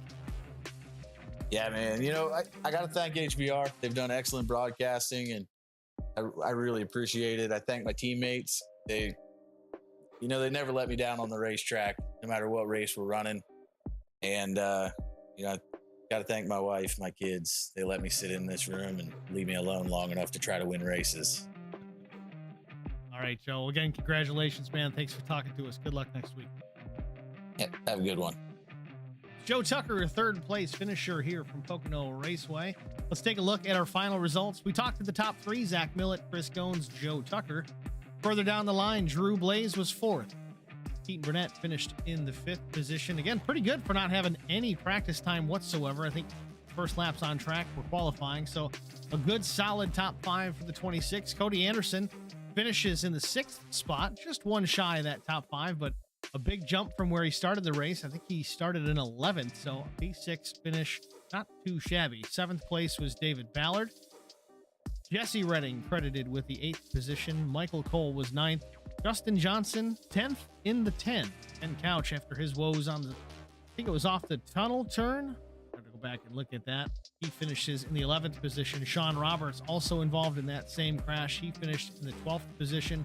Thorne Zimmerman with some connection issues and then just called it a night. Can't say that I blame him. He finished 13th. And then Jonathan Arn, 60 laps down in the 14th position. Not sure what happened with Jonathan, but nonetheless, that is where he ended up in the race. Go back, try to get a look again. The incident with Ken Couch, Sean Roberts. Let's see if we can get a better angle on it. This was our only caution of the afternoon. You see the 08 machine, Ken Couch, by himself, and he gets into the corner and it just slides up the racetrack. Cody Anderson gets by it down low, but just contact with the fence. Selects the 66. Tough ending of the day for both those drivers, really. Especially Sean Roberts, who, again, definitely had something figured out. Would have loved to see how that strategy would have panned out, if it would have paid off or not. Another look from the blimp.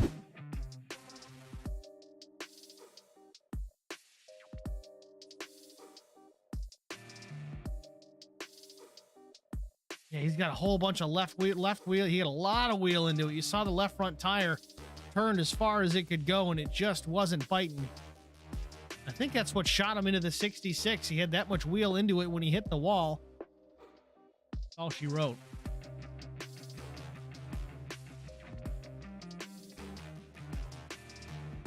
Well, nonetheless, guys, that's going to do it for us here with HBR TV. Love Triangle 80, presented by Mike Fahey, is in the books. Zach Millett, Chris Goins, Joe Tucker, top 3 finishers. Congratulations to all 3. Thank you to all that tuned into the broadcast tonight. Finally got through this one without any audio issues. That's a bonus. But we do appreciate your participation in the stream chat. Make sure that you like, follow, share, subscribe, both platforms, facebook.com/HBRTV1, YouTube and Facebook, HBRTV1. We shortened it up, made it easier for everyone to remember because we don't want the excuse. How do you spell it? What do you do with the G? What do you do with the Z? Don't worry about it. Just HBRTV1, the number 1, not spelling, making it nice and concise for every one of you guys. So once again, I'm Steve Singer with HBR TV, congratulating Zach Millett on the win here at Pocono. We'll see you next week. Phoenix Raceway should be a good one, guys. Tune in. Thanks for watching. Have a good night.